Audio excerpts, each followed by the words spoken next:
I'm Whitney Neal, 30 years old, an interior designer in Missoula, Montana. That night, our family dinner started like any other plates clinking, my mom passing the mashed potatoes.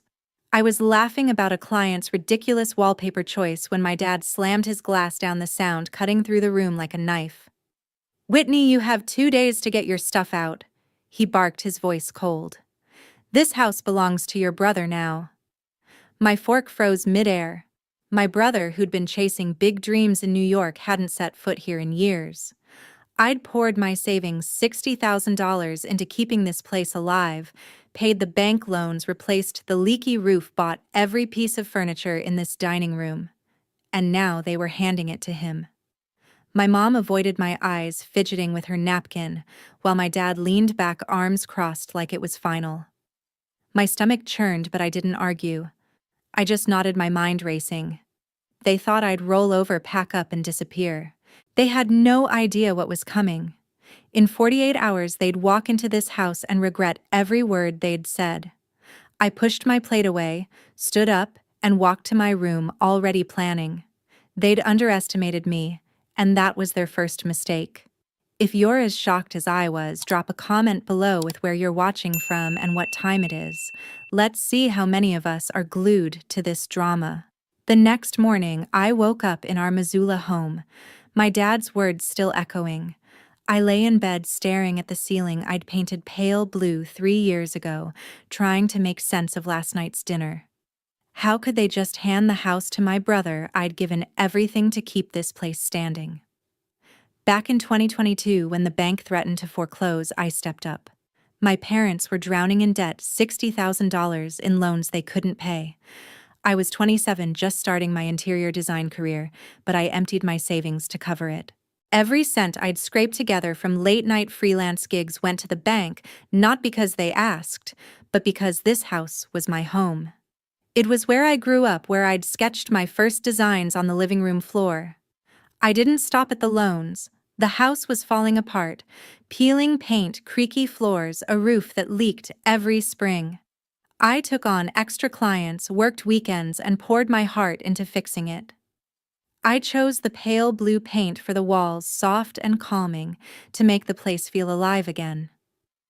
I bought a new gray sofa, sturdy enough for family movie nights, and a flat-screen TV for my mom's favorite cooking shows.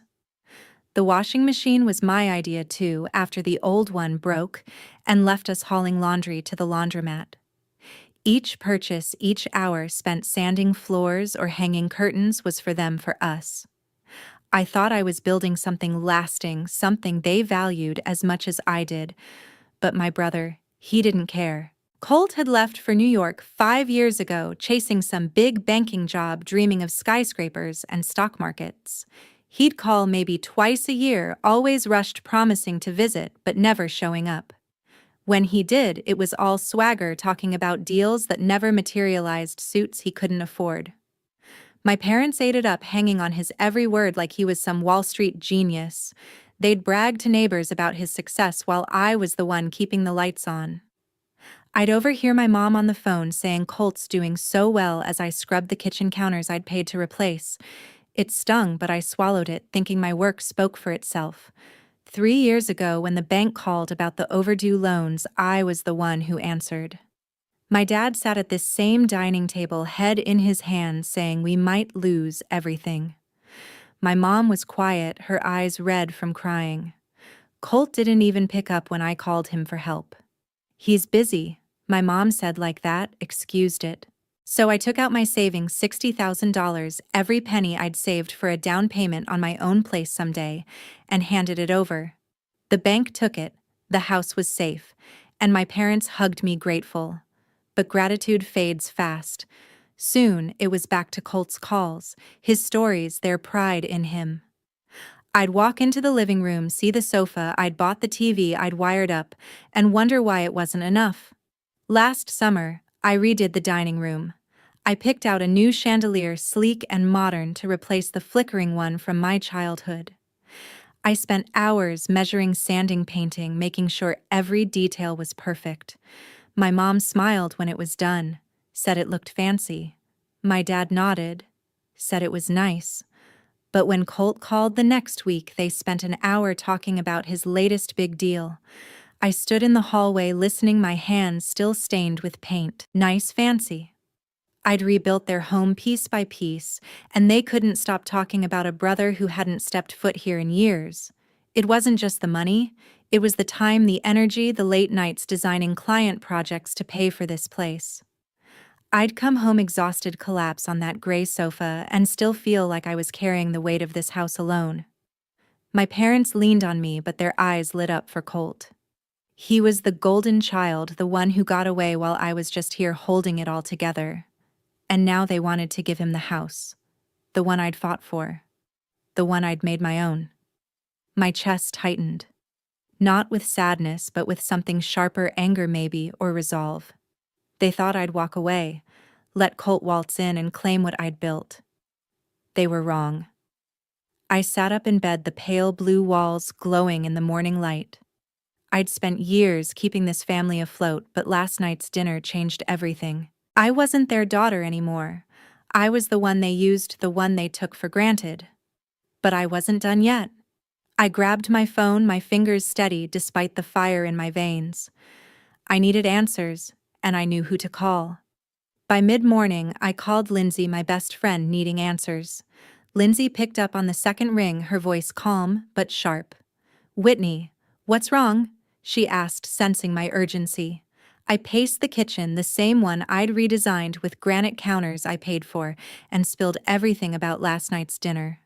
My dad's cold ultimatum, 2 days to get out the house, handed to my brother, still burned in my chest.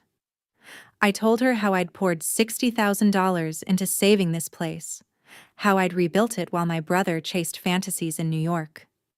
Lindsay listened, her lawyer brain already working. "Something's off," she said. "If they're giving him the house, there's got to be a reason. Have you checked their finances? Any new loans, maybe?" Her words hit like a spark. Finances. I hadn't thought of that. My parents had always been cagey about money, especially after I bailed them out 3 years ago. "I'll look into it," I said, my mind racing with possibilities. I hung up and scrolled through my contacts, landing on Finn Walsh. I'd met Finn 2 years ago when I designed a waiting area for his bank branch in Missoula. He was straight-talking, good with numbers, and owed me a favor after I'd stayed late to finish his project. I dialed, my fingers tapping the counter. "Finn, I need your help," I said when he answered. I explained the dinner, my dad's demand, and Lindsay's hunch about finances. "Can you check if there's anything tied to my name?" "Loans, accounts, anything." Finn paused, then said he'd dig into it. An hour later, he called back, his tone heavy. "Whitney, you're not going to like this," he started. My heart sank. He'd found a loan, $60,000 taken out 6 months ago with my name on it. My name, my social security number, my signature. Except I hadn't signed anything. "It's a home equity loan," Finn said. "Your parents and your brother are listed as co-borrowers, but you're the primary. If it defaults, you're on the hook." I gripped the phone, my knuckles white. $60,000. Again. And they used me. Finn emailed me a copy of the loan agreement. I opened it on my laptop, staring at the scanned document. There it was. My name, Whitney Neal, in bold print with a signature that looked like mine but wasn't. The loops on the W were too sharp, the tail on the L too short.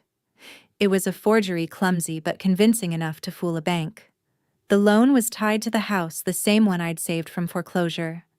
My parents and Colt had gone behind my back, used my identity to borrow money, and now wanted me out so Colt could take over. My stomach twisted, not just with anger but with betrayal. They hadn't just taken my money, they'd stolen my name, my future. I forwarded the email to Lindsay, who called back instantly. "This is identity theft," she said, her voice firm. "We can fight this, Whitney, but we need more proof. Check the house for any paperwork, loan documents, bank statements, anything." I climbed the narrow stairs to the attic, my pulse pounding. The attic was a mess of dusty boxes, old tax returns, and forgotten holiday decorations. I started with a cardboard box labeled bills, pulling out stacks of envelopes. Most were utility bills, but one folder caught my eye, unmarked, tucked under a pile of receipts. Inside were bank statements, none in my name, but one had a letter from the bank addressed to my mom and dad. It referenced the $60,000 loan, confirming payments were behind. Then I found a copy of the same loan agreement Finn sent with that fake signature staring back at me. My hands shook as I read it line by line. The loan was approved 6 months ago, right around the time Colt came back to Missoula, tail between his legs after his New York dreams crashed. It wasn't hard to piece together. He'd failed, needed cash, and my parents helped him by using me without a word. I sat back on the attic floor, the papers scattered around me. My mom's silence at dinner, my dad's cold certainty, Colt's absence. It all made sense now. They'd planned this banking on my trust, my loyalty. I'd spent years keeping this family afloat, and they'd turned my name into a tool for their own gain. Lindsay's words echoed identity theft. This wasn't just a betrayal, it was a crime. I gathered the documents, my resolve hardening. They thought I'd leave quietly, let Colt claim the house I'd fought for. But I had proof now, and I wasn't going anywhere without a fight. By noon, I was in the attic digging through family records for proof. I wasn't going to let them take what was mine. I grabbed a notepad and started listing everything I'd bought for this place over the years. The gray sofa in the living room, soft and sturdy, picked out after weeks of browsing. The flat-screen TV mounted on the wall, perfect for my mom's cooking shows. The washing machine in the laundry room, a lifesaver after the old one died. The cream-colored curtains in the dining room, custom-ordered to match the chandelier I'd installed. Each item was mine, paid for with my money, my sweat. I wasn't leaving them behind for my brother to claim. I opened my laptop and searched for moving companies in Missoula. I needed this done fast today, if possible. I found a local outfit, Missoula Movers, with solid reviews and same-day service. I called, my voice steady despite the knot in my chest. I need to move furniture out of my house this afternoon, I told the guy on the phone. He asked for details, size of the load, address, timeline. I rattled off the list: sofa, TV, washing machine, curtains, a few smaller pieces. Can you be here by 2? I asked. He confirmed, said a crew would arrive with a truck. I hung up, feeling a flicker of control. They'd given me 48 hours to get out, but I was moving on my terms. The doorbell rang, pulling me from my thoughts. It was Diane Burke, our neighbor from across the street, holding a plate of cookies. Her gray hair was pulled back, her eyes sharp with concern. "Whitney? You okay?" she asked, stepping inside. "You looked upset this morning." I hesitated, then told her about my dad's ultimatum, leaving out the loan for now. Diane frowned, setting the cookies on the counter. "You've done so much for this house," she said. "I remember you out here painting the porch last summer, hauling furniture in the rain. Your parents always bragged about your brother, but you're the one who kept this place together." Her words hit hard, not because they were new, but because they were true. Diane's support felt like a lifeline, a reminder I wasn't alone. I thanked her, promising to keep her updated, and she left with a warm pat on my shoulder. I turned back to my laptop and emailed the loan documents to Lindsay. My phone buzzed almost instantly, her name on the screen. "I got the papers," Lindsay said, her voice clipped with focus. "This is textbook identity theft. We can file a lawsuit against your parents and Colt for fraud. I'll draft a complaint, but we need to act fast to protect your credit and assets." I nodded, even though she couldn't see me. "What do I need to do?" I asked. She told me to gather any additional evidence, receipts, bank statements, anything tying me to the house's upkeep. I already had the loan agreement and the bank letter from the attic, but I'd check again for more. "We'll file by tomorrow," Lindsay said. "Once the movers clear your stuff, we'll lock in the case." I felt a surge of purpose. This wasn't just about the house anymore. It was about holding them accountable. By 1 o'clock, I was back at the notepad, double-checking my list. I walked through the house, marking each item with sticky notes: sofa, TV, washing machine, curtains. I added a few more: my bedroom desk, the lamp I'd bought for the hallway, the rug in the entryway. Every piece was a fragment of my effort, my life here. I wasn't letting Colt or my parents keep them. The movers arrived at a three-man crew in Navy uniforms, their truck idling in the driveway. I pointed out the labeled items, watching as they carefully unhooked the TV, folded the curtains, and hauled the washing machine down the stairs. It was strange seeing the house I'd built up over years dismantled in hours, but it wasn't sadness. I felt it was clarity. I was taking back what was mine, piece by piece. While the movers worked, I called Lindsay again to confirm the lawsuit plan. "We're alleging identity theft and financial fraud," she said, her voice steady. "The loan documents are solid evidence, and your history of paying for the house strengthens our case. We'll demand the loan be voided and seek damages for the stress they've caused." I asked about the house itself, what would happen to it. "If the loan defaults," Lindsay explained, "the bank could foreclose. Your family might lose it entirely." I paused, picturing my parents and Colt scrambling. Part of me wanted to feel bad, but I didn't. They'd made their choice when they forged my name. I told Lindsay to move forward, no hesitation. The movers finished by 4, the truck loaded with my belongings. I stood in the now empty living room, the walls bare without my curtains, the space hollow without my sofa. Diane poked her head in again, her eyes widening at the sight. "You're really doing this?" she said, a mix of awe and admiration in her voice. I nodded, managing a small smile. "They thought I'd just walk away," I said. "They're about to learn I don't break that easily." Diane squeezed my hand, promising to check in later. I locked the front door, the key heavy in my pocket. That afternoon, the movers hauled my things out, and I felt a surge of control. By evening, the house felt empty, the movers gone. The living room, once warmed by my gray sofa and cream curtains, now echoed with every step I took on the hardwood floor. I stood by the kitchen counter, the loan agreement still in my bag, its forged signature burning in my mind. My parents and Colt thought they could erase me from this house, but I'd taken everything that was mine. The quiet was broken by the front door swinging open, followed by the thud of a suitcase hitting the floor. Colt stood there, his tie loosened, his face flushed with anger. "What the hell did you do?" he shouted, gesturing at the bare walls. "This is my house now, Whitney. Where's the furniture?" I crossed my arms, meeting his glare. "Your house?" I said, my voice steady. "I took what's mine, the sofa, the TV, the washing machine, the curtains. You know, the things I paid for." Colt's eyes narrowed, his jaw tight. "You don't get to decide that," he snapped. "Dad said this place is mine. You're supposed to be gone." I stepped closer, pulling the loan agreement from my bag and holding it up. "I know about the $60,000 loan, Colt. The one you and Mom and Dad took out in my name. That fake signature. I'm not the idiot you think I am." His face froze just for a second before he recovered, smirking. "You're making this up," he said. "You're just mad because I'm back and you're out." I didn't flinch. "I have proof," I said, tapping the papers. "Finn Walsh at the bank sent me the agreement. Your name's on it too, but I'm the one they'll come after if it defaults." "You really thought I wouldn't find out?" Colt's smirk faded, replaced by a flicker of panic. He grabbed his phone, dialing our parents. "You're gonna hear from Mom and Dad about this," he said, his voice rising. "You can't just strip the house and walk away." I laughed, sharp and cold. "Walk away? I'm protecting myself. You and our parents committed identity theft. I'm not letting you take what I built." The doorbell rang, cutting through the tension.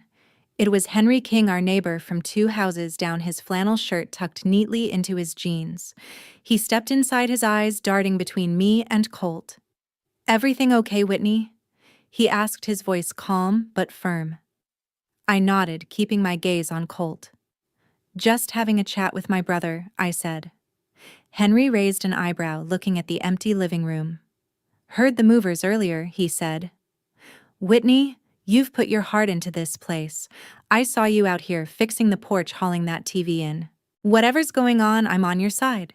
His words hit like a quiet anchor, grounding me. Colt scoffed, rolling his eyes. "This doesn't concern you, old man," he said. Henry didn't budge. "It does. when I see someone getting pushed around," he replied, staring Colt down. Colt's face reddened, his hands clenched. "You're pathetic, Whitney," he said, his voice dripping with disdain. "Always playing the victim, thinking you're the hero of this family. Mom and Dad know who really matters." I stepped closer, my voice low but firm. "If I'm so pathetic, why'd you need my name to get that loan? Why'd you come crawling back to Missoula when your big dreams failed?" Colt flinched, his bravado cracking. He opened his mouth to retort, but his phone buzzed our dad's name on the screen. He answered, pacing as he ranted. "She took everything, Dad. The whole damn house is empty." I stood there unmoved as he gestured wildly, his voice echoing in the bare room. Henry leaned toward me, his voice low. "You don't deserve this, Whitney," he said. "I've watched you hold this family together. Don't let him bully you." I nodded, grateful for his support. Colt hung up, his eyes blazing. "Dad's furious," he said. "You're done, Whitney. You'll regret this." I held up the loan agreement again. "No, Colt. You will. I'm filing a lawsuit tomorrow, identity theft, fraud, the works. You and our parents can explain it to a judge." Colt's mouth opened, then closed, his confidence crumbling. He grabbed his suitcase, muttering under his breath, and stormed toward the door. "This isn't over," he spat, slamming it behind him. I stood still, the silence settling back in. Henry put a hand on my shoulder. "You did the right thing," he said. "Proud of you." I managed a small smile, the weight of the day lifting slightly. I grabbed my bag, the loan papers safe inside, and locked the front door. As Colt stormed out, I locked the door and drove to Lindsay's apartment. At Lindsay's apartment, I spread out the loan documents on her table. The forged signature stared back at me, a jagged reminder of my family's betrayal. Lindsay, her laptop open, was already typing, her fingers flying across the keys. "We've got a strong case," she said, her voice steady with confidence. "Identity theft, financial fraud, and your history of maintaining the house, it's airtight."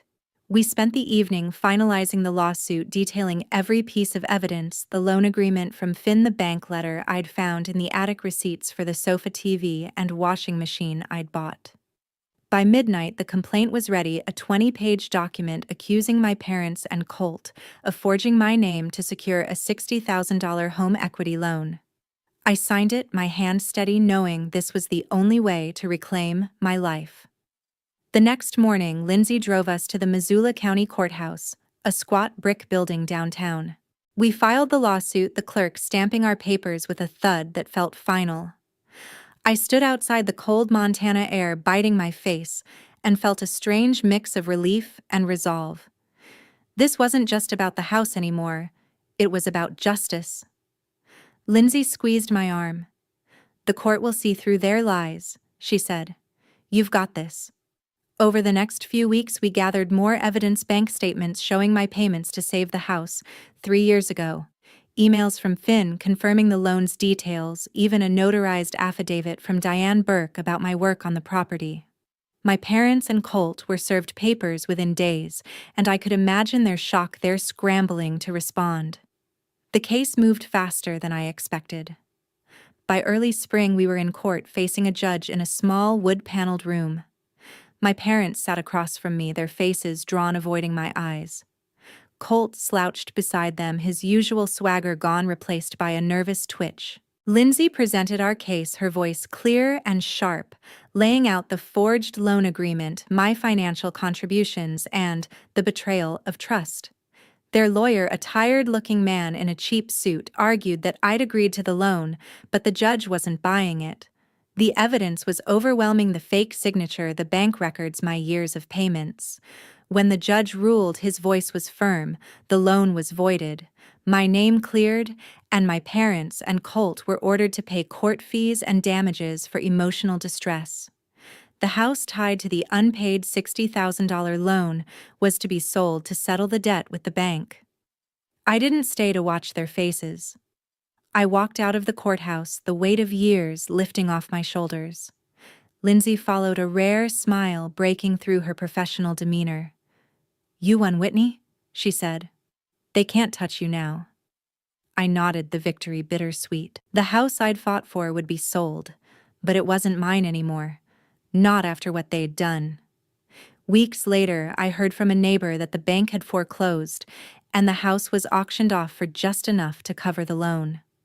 My parents and Colt were forced to rent a cramped apartment on the outskirts of Missoula, their savings drained, their pride shattered.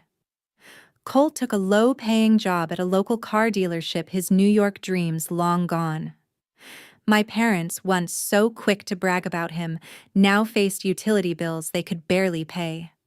My phone started buzzing the day after the ruling. First, my mom called, her voicemail shaky. "Whitney, how could you do this to us?" she said, her voice cracking. "We're your family." Then my dad, his tone sharp with blame. "You've ruined us," he said. "You didn't have to take it this far." I listened to each message, my chest tight but my resolve unbroken. They'd used my name, my trust, to secure a loan they never intended to repay. They'd chosen Colt over me again and again, and now they wanted forgiveness. I deleted the voicemails one by one and blocked their numbers. Colt tried calling from a new number a week later, leaving a message that swung between anger and desperation. "You think you're better than us," he said. "You'll regret this." I blocked him too, the silence that followed feeling like freedom. Lindsay checked in regularly, making sure I was okay. "You did what you had to," she told me one evening over coffee. "They made their choices." I nodded, knowing she was right. The lawsuit hadn't just cleared my name, it had drawn a line. I'd spent years carrying my family, but no more. The house was gone, their finances in ruins, but I wasn't the one who'd forged the papers. I wasn't the one who'd lied. They'd built their own consequences, and I was done cleaning up their mess. Months later, I stood in my new apartment, sunlight streaming through. Walking through Missoula's streets, I felt lighter than ever. The weight of my family's betrayal, years of carrying their burdens, their lies, had finally lifted. I'd landed a job at a small interior design firm downtown, a cozy office with exposed brick walls where I sketched layouts for local businesses. My days were filled with color swatches and client meetings, each project a chance to build something new, something mine. My new apartment, a one-bedroom near the Clark Fork River, was starting to feel like home. I'd set up my gray sofa against a window, the morning light catching its soft fabric. The flat-screen TV hung on the opposite wall, wired neatly, a reminder of the life I'd reclaimed. I hung new curtains, navy blue, a fresh choice, and placed my old lamp on a corner table, its warm glow softening the evenings. Every piece, once part of the house I'd fought for, now belonged to a space that was entirely my own. I hadn't spoken to my parents or Colt since the lawsuit. Their numbers stayed blocked, their voicemails long deleted. I'd heard through the grapevine Missoula's tight-knit community was quick with gossip that they were struggling. My parents and Colt were still in that cramped apartment on the edge of town, scraping by on odd jobs and dwindling savings. Colt's car dealership gig barely covered rent, and my parents' pride had taken a hit. Diane Burke, my neighbor, had stopped by the firm one day to drop off a coffee. "People talk," she said, her eyes kind but serious. "Everyone knows what they did, forging your name, trying to push you out. Henry's been telling folks at the community center how you stood up for yourself." I nodded, grateful but unsurprised. Missoula didn't forgive betrayals like that easily, and my family's reputation had crumbled under the weight of their choices. I didn't dwell on their downfall. My focus was forward, on the life I was building. At the firm, I took on bigger projects, a cafe redesign, a boutique hotel lobby, each one stretching my skills, boosting my confidence. I'd spend evenings rearranging my apartment, tweaking the layout to feel just right. The washing machine, now humming in a small utility closet, was a quiet victory. I'd fought to keep what was mine, and every piece in that apartment was proof of it. Sometimes I'd sit on the sofa sketching new designs and feel a quiet pride. I'd spent years pouring my heart into a family that took me for granted, but I'd learned to pour that energy into myself instead. Looking back, I saw the lesson clearly. I'd let my family use me, my money, my time, my trust, because I thought that's what family did. But loyalty doesn't mean letting people walk over you. Protecting your worth means setting boundaries even when it hurts, even when it's the people closest to you. I'd given everything to keep that house standing, only to learn they'd forged my name to take it away. Standing up, digging for the truth, fighting in court, walking away showed me my own strength.